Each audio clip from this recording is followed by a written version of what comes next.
What's up again, viewers? Brian here at 3TR, and welcome to another episode of Batman Month. And this time, rather, I am now reviewing the first part to Christopher Nolan's Batman Trilogy, Batman Begins. This movie was released in 2005 and stars the A-class cast of Christian Bale, Michael Caine, Morgan Freeman, Gary Oldman, Katie Holmes, and Liam Neeson.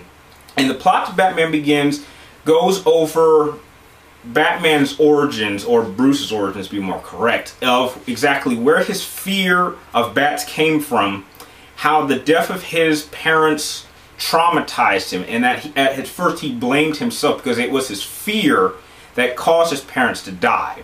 You also get to see how he kind of falls out of sync and kind of needs to understand how the criminal mind works, so that when he returns to Gotham, he'll know better of how to fight against it.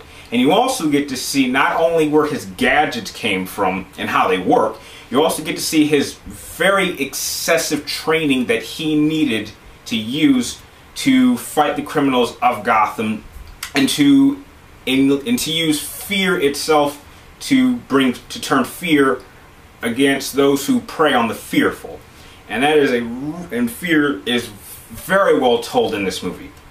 Now, my personal thoughts on this film is that this is by far the most perfect origin story for a superhero that is in existence today, by far, even outdoing movies like Iron Man. Simply because it does what I believe no other comic book related story can do, and that's humanize the characters.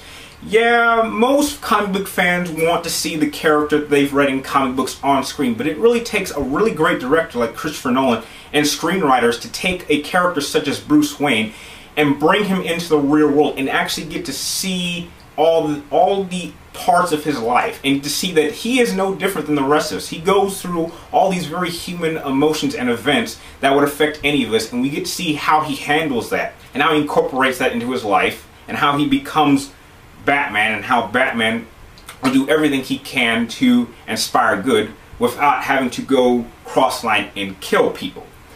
Now, there are a couple of flaws that some people would state that I personally didn't have a problem with. One of the main flaws that people had with Batman Begins was actually with the whole trilogy, is that Batman isn't mysterious. But I think that was the whole point of this story, was not to make Batman mysterious, to get to know his character so we can have a better connection. Now, I will say this: Christian Bale's performance as Batman is very solid, and some people to this day compare Michael Keaton's Batman to Christian Bale's Batman, and they'll say Michael Keaton's Batman is better. But the way I see it is that they're not meant to be compared. Each Batman is designed for that particular type of world. One would not work in the other because they're simply not created for that world. So I think comparing them is just insignificant. And another flaw that people may have is it kind of went a little bit not quite into the real zone when it got to the whole technological weapon thing, as you see it near the end of the movie. I guess that did get a little bit into science fiction, but that's not really a major flaw at all. It works in the contents of the story. Trust me on that. Anyway, this is a very solid film, and up to this part is in some ways has some essence that make it a little bit better than its sequel, but in other ways the sequel is somewhat better than this, and perhaps we will see exactly how great The Dark Knight Rises will be when I go see it this Thursday night or Friday morning. Anyway, I'm proud to give Batman Begins my first ever solid 10 out of 10. Perfect to me. The flaws that it does have don't bother me at all, and it's a definitely solid movie, and all of you out there should check this out if you haven't seen it, to get ready for The Dark Knight Rises. If you like this video, please like, comment down below, and subscribe at the top to keep track of me and Batman Month. And please join me tomorrow as I review the sequel to Batman Begins, The Dark Knight. Thank you for watching. I'll see you guys tomorrow.